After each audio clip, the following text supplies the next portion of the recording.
महोदय, He is LOP, he will respond, I think. माननीय सदस्य का मेडन स्पीच था, तो आज के लिए मेरा भी मेडन ही स्पीच माना जाए अध्यक्ष महोदय, क्योंकि जिस प्रकार से मैं तीसरे स्थान पर था, चौथे पर आया, पांचवें पर आया, छठे पर आया, सातवें पर आया और आठवें पर आ गया, तो आज मेरा मेडन स्पीच मानते हुए मेरा वक्तव्य सुनिए। महोदय, मैं बड़ा ध्यान से जो देश और समर्थन में खड़ा हुआ हूँ और बहुत ध्यान से पूरे बजट का और वित्तीय विश्लेषण को सुन रहा था, और सचमुच हम लोगों को गर्व होना चाहिए कि आज जो सांसदों का जो डिबेट का स्तर है वो सचमुच आस्ते आस्ते बढ़ता ही जा रहा है, और ये सभी सदस्यों के लिए गर्व का है। और ये मेरा ही विश्लेषण नहीं है, बाहर भी पत्रकार कह रहे हैं, देश कह रहा है कि हमारे सभी सांसद चाहे जिस दल से आए हों, उनका विश्लेषण और उनका स्तर अपने आप में डिबेट का बहुत अच्छा है। ये अपने आप में हमारे लिए आज हम लगभग इस देश में 44 लाख करोड़ रुपया व्यय करने का प्रस्ताव लेके आए थे, जिसमें टैक्सेस है, और मोटे तौर से सरकार हर दूसरे तीसरे साल 3 लाख करोड़ 4 लाख करोड़ व्यय बढ़ाती जा रही है। अब दृष्टि कौन सा है?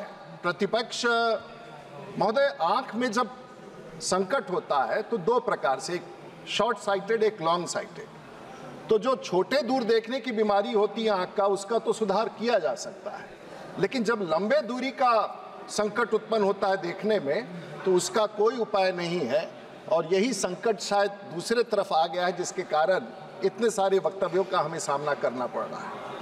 महोदय, रिसीप्ट्स भी भारत में बोरिंग्स को छोड़ करके बढ़िया है, और राज्य तो कल्याण दा बोल रहे थे राज्य को क्या दिया जाता है, और हर वर्ष हम लोग राज्यों का जो डिवॉल्यूशन है उसको बढ़ाते जा रहे हैं, और 46 लाख करोड़ में से 24 लाख करोड़ तो हम लोग राज्यों को सीधे तौर पर दे रहे हैं। देश में टेलीकॉम भी चलाना है, डिफेंस भी चलाना है, रेल भी चलाना है, और उसके बाद आधा से ज़्यादा पैसा निकाल करके राज्यों को दे रहे हैं। तो जब कोई सांसद कहते हैं कि मेरे राज्य को ना मिला, तो उन राज्यों को सोचना चाहिए कि हम अपने राज्य का संसाधन बढ़ा करके कैसे केंद्र के सहयोग से अपना रास्ता बनाएं। और जब केंद्र की सरकार, चाहे हमारा जीडीपी हो उसमें विस्तार है, डेफिसिट हमारा कम होते जा रहा है, और कल किसी सदस्य ने कहा था कि हम एफआरबीएम एक्ट को, तो उस समय अटल बिहारी वाजपेयी की सरकार थी, जब हम सब लोग उस सरकार में मंत्री थे, तो सरकार ने, दुनिया की कोई सरकार नहीं होगी जो अपने आप को वित्तीय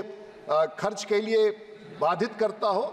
अटल बिहारी वाजपेयी जी के सरकार के द्वारा एफआरबीएम एक्ट ला करके हम लोगों ने कहा कि ये सदन अपने आप पर अपव्यय पर खर्च करे, अपव्यय पर रोक लगाएगा। दुनिया का कोई ताकत नहीं था जो इस प्रकार का कानून बना सके, हम लोगों ने बनाया, और आज भी हम उस संकल्प के साथ अपने फाइनेंशियल डेफिसिट को कम करने का प्रयास है।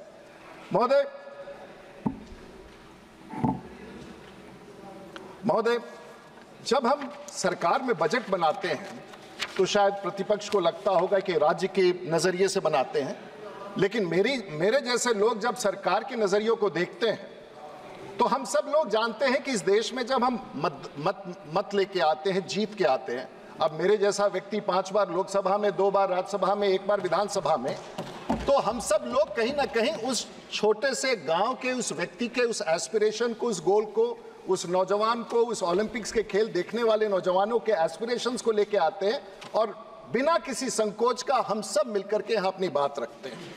लेकिन कई सारे चुनौतियां हैं, और देश की सरकार, उनको है कि हमारे पश्चिम बंगाल की सरकार हो, बिहार की सरकार हो, लेकिन देश की सरकार को कई सारी परिस्थितियां देखना। अगर अंतर्राष्ट्रीय रूप से तेल का कीमत बढ़ जाता है, वो भी हमारे बजट को प्रभावित करता है, और हमारी सरकार उसको देखती है। अगर अंतर्राष्ट्रीय में अगर बाइडेन और ट्रंप का चुनाव हो रहा है और उसके परिणाम आने वाले हैं, तो हो सकता है, क्योंकि दुनिया, आप एक ग्लोबल पॉलिटिक्स की बात करते हैं, उसका भी परिणाम हमारे भारत को प्रभावित करेगा। अगर ऋषि सोनक चुनाव हार जाते हैं और स्टारमर जीत के आते हैं, तो पूरी दुनिया में नीति के भी, पूरी दुनिया की नीति बदलती है। अगर पड़ोस के देश में कोई संकट उत्पन्न होता है, तो वो भी, आपको क्या लगता है महोदय, जब देश की सरकार यहाँ बजट बनाती है तो रशिया और यूक्रेन के बीच का युद्ध का प्रभाव नहीं होता है? आज देश में कम से कम 100 ऐसे विमान हैं जिसके इंजन खराब होने के कारण, क्योंकि टाइटेनियम सबसे ज्यादा रूस में होता है, वहां पर यूरोप का सैंक्शन लग गया। यूरोप का जब सैंक्शन लगा तो पूरे दुनिया भर में जहाजें बैठ गई, क्या उसका प्रभाव भारत पर नहीं होता है? क्या अगर इजराइल का युद्ध होता है पैलेस्टीन के साथ तो उसका प्रभाव भारत पर नहीं होता है? तो बजट बनाने वाले और देश की सरकार, और इसीलिए देश की सरकार ने लगातार प्रधानमंत्री नरेंद्र मोदी जी को वापस इस कुर्सी पर बैठाया है कि हम दूरगामी देश के भविष्य को सोचते हैं। और ये सभी चीज, क्या क्लाइमेट चेंज का प्रभाव से पूरा दुनिया प्रभावित नहीं होता है? कई सारी चीजें ऐसी हैं जो बजट बनाने में एक देश के वित्त मंत्री और प्रधानमंत्री को और देश की सरकार को ध्यान देना होता है, और देश की अपनी प्रायोरिटीज होती हैं। अगर हमारे बजट बनाने के बाद स्टॉक मार्केट गिरता है तो वह सामान्य लोगों का निवेश जाता है, उसका भी ध्यान हमें देना है। अगर हमारे देश में मुद्रास्फीति फैलता है उसका भी ध्यान देना है। देश में रोजगार बढ़े, हमारे हर राज्य में रोजगार हो, उसकी भी जिम्मेवारी हमारे पास है। देश में इंफ्रास्ट्रक्चर 2.5 लाख करोड़ रुपया रोड में, 11 लाख करोड़ रुपया कैपिटल में, पिछले साल से 1.5 लाख 2 लाख करोड़ रुपया हमने बना दिया है। ये सभी चीजों को देख के सरकार एक प्रकार से बजट बनाती है, चाहे हमारी सरकार हो या कल मनमोहन सिंह जी की सरकार रही हो या सब सरकारें देख के बनाती है। अब ये दूसरा है कि किसका दृष्टि कितना है, कौन कितना दूर देख सकता है, ये अलग अलग है, राज्यों की भी है। मैं उस विषय पर नहीं जाऊंगा, लेकिन क्या नीतिगत फैसलाएं बजट को प्रभावित करती है? जो वित्तीय, अगर इस देश में हम लोगों ने 50 करोड़ लोगों को और आने वाले दिनों में हमने घोषणा किया है कि जो 75 साल 70 साल से ऊपर है उनको भी हम आयुष्मान देंगे, ये वित्तीय व्यवस्था है, इसके लिए पैसे की व्यवस्था करना होती है। जनधन योजना, कहां दुनिया के किस देश में 50 करोड़ लोगों के खाते होंगे? हमने खुलवा के दिखा दिया। Is it not a financial inclusion for the last man और द पुअरेस्ट मैन? हम लोग आगे बढ़ते चले जाएं इस तरह से, चाहे मुद्रा का हो या उज्ज्वला का। अब सरकार कानून बनाती है और वित्तीय विधेयक लेके आती है, चाहे वो जीएसटी का कानून 2017 में हो, राज्यों से सहमति बना करके हम लोगों ने देश का आय बढ़ाया है और आज 17 लाख करोड़ 18 लाख करोड़ हर साल 1.5 लाख करोड़ 2 लाख करोड़ बढ़ता जा रहा है। पैसे का साधन जुटाना, अच्छा वित्तीय व्यवस्था वो होता है जो पैसे लेकर के, पैसे बढ़ा करके और राज्यों को समर्थन दे, और हमारी सरकार राज्यों के साथ कदम में कदम मिला करके वित्तीय व्यवस्था में चल रही है, जो हमारी सबसे।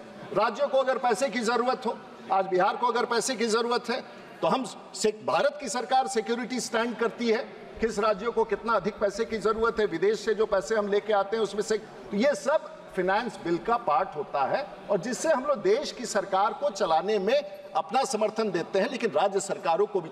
इसलिए कई बार राजनीतिक रूप से जो टिप्पणी की जाती है उस पर मेरा। अब आप बताएं महोदय, एक छोटा सा कानून आया, जीएसटी को छोड़ दीजिए, 2017 में भारत के प्रधानमंत्री लेके आए, लेकिन उस समय इंसॉल्वेंसी कोड आया और एनसीएलटी आया। 3 लाख करोड़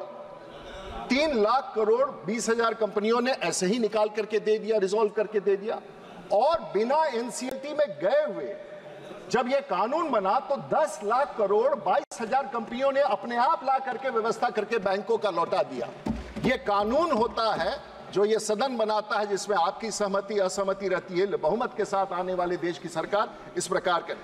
अब आप कहते हैं जेके जम्मू कश्मीर का जो विधेयक था या उसमें जो परिवर्तन हम लोग लेके आए, आज सबसे बड़ा वो मैं विषय पर आऊंगा, लिथियम का रिजर्व जम्मू कश्मीर में है और पूरी दुनिया आज उस पर निर्भर है, किस प्रकार से सेमीकंडक्टर इत्यादि इत्यादि। मैंने, लेकिन उस प्रकार के विधेयक के परिवर्तन में आप कह देंगे कि हमारी सरकार, और भाग्यशाली है हम लोग कि आज मैं लगातार तीसरी बार आया हूं, कई लोग 4 बार लौट के आए हैं, 5 बार 7 बार, लेकिन कंटिन्यूटी, गवर्नेंस और कंटिन्यूटी एक आवश्यक चीज है और पूरी दुनिया देखती है और उस पर प्रभाव पड़ता है।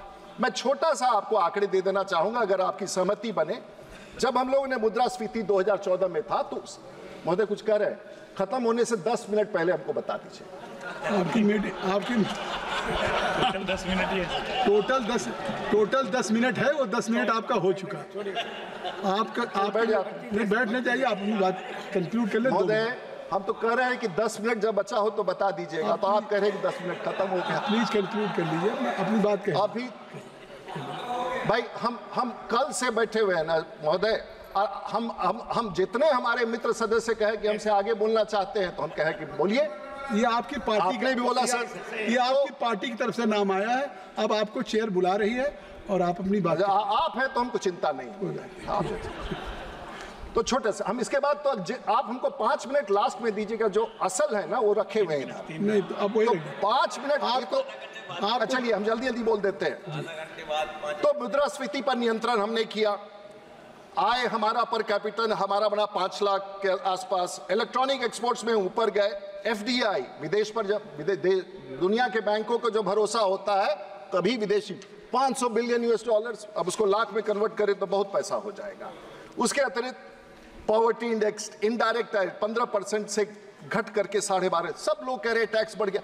आप आगे मेरे विषय पर अगर आइएगा तो मैं पूरे सदन को बता दूंगा कि देश की सरकार कितने विवेक के साथ काम करती है। आपने काफी इसके महोदय सड़क की बात छोड़ दीजिए जो 57 किलोमीटर बनाते हैं, रेलवे ट्रैक जो 63 मिलियन किलोमीटर पहुंच गया है, टोल प्लाजा जिसमें रुकने का समय 40 सेकंड हो गया, पहले 12 मिनट हुआ करता था, पावर की बात छोड़ दिए, रिन्यूएबल, ये सब अलग अलग हम तो सर नोटिस लगा ही रहते हैं हर इशू में। जब मौका में सरकार से मिले, आपसे मिले, हम अपना बोलते रहेंगे। तो मेरा विषय अगले इसको मैं ट्रांसफर कर देता हूं आगे, लॉजिस्टिक इंडेक्स एटसेट्रा वायरलेस।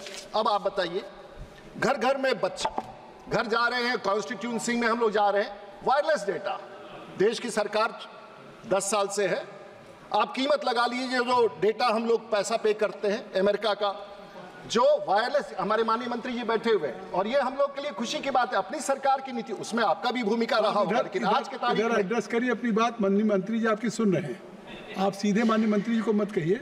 आप नहीं, ये मंत्री जी सुन रहे हैं, वो हम कर रहे हैं, बोल नहीं रहे हैं। सुन रहे हैं कृपया जी, मैंने इनका विभाग है, उससे सभी बातें आ मामला है, गई, इसलिए आपकी सभी बातें आगे। महाराज मान्यवर हमको बोलने दीजिए। 10 रुपया प्रति गीगाबाइट दुनिया में नहीं है। जिम्बाब्वे में 3500 रुपया, अमेरिका में 480 रुपया, साउथ कोरिया में 400 रुपया, जापान में। हमारे बच्चे गांव गांव में बैठ करके मोबाइल फोन पर, कंप्यूटर पर उतारते हैं। ये सस्ता व्यवस्था कोई किसी और सरकार ने नहीं दिया, देश के प्रधानमंत्री नरेंद्र मोदी ने दिया। और अगर इस बात को भूलते हैं हम, तो अमीर आपको सरकारें कैसे चलती हैं और हम किसको अमीर और गरीब कैसे, या तो एक टाइम का मछली खिला दो या फिर मछली मारने का तरीका सिखा दो ताकि पूरा जीवन अपना पेट भर सके। हमारी सरकार देश के लोगों को अपने पैर पर खड़ा होकर मछली मारने का तरीका सिखाती है ताकि वो अपना पेट भर सके, एक बार का मछली नहीं खिलाती। अरे अब आप परेशान मत होइए, कृपया संक्षिप्त तो करें। इसके आगे पानी पीने का ये सब भी हम छोड़ देते हैं क्योंकि मुझे सब बजट में आ चुका है। कस्टम्स अब आइए, इस बार एक अब हम छोटा ही कर देते हैं, मेरे पास मटेरियल जी नहीं, बस आप जो बात कह के कंक्लूड करें। अब हमको तो सीधे बिहार पर तो आना ही ना पड़ेगा। बिहार पे आ जाइए, चलिए, लेकिन बस बिहार पे आ जाइए। ये तो मेरा अभी तो 30 पेज बचा हुआ था, मुझे मालूम है, तो वो सब मैं आपको मैं संक्षिप्त बिहार पे आ जाइए, बिहार पे प्लीज।